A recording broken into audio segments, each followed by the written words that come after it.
All right, a little bit more investigation. Righto, Rodney, rocket. Okay, stop.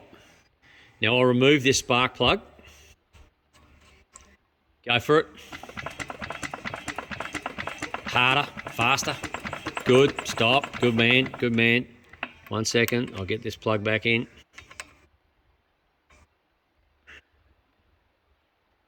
Okay, that'll do. Rocket. Look at that. Come back this way a bit more, Rodney. That's it. That's it. Okay, stop there, mate.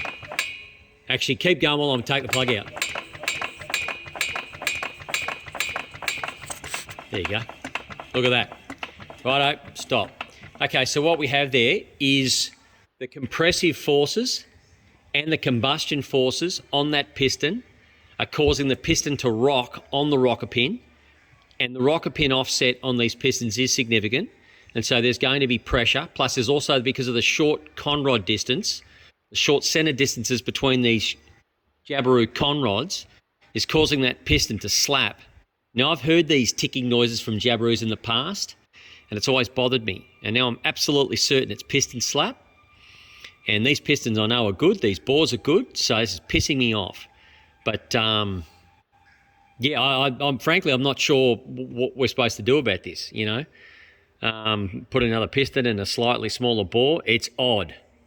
Anyway, it's annoying because the engine's really good and running well, and I'm not happy with that noise. Now, when I'm running the engine, I can hear the noise.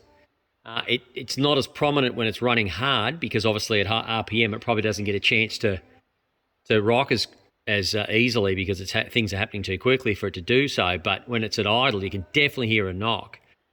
Now, I always thought it was valve adjustments at first, which I checked and they're fine.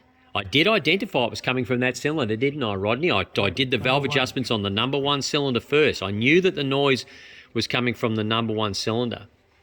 But I adjusted the valves on all of the cylinders, and then we ran it again, and the noise was exactly the same. Well, there you go. It's definitely piston slap, and so it's what we're up against. All right, we'll work it out.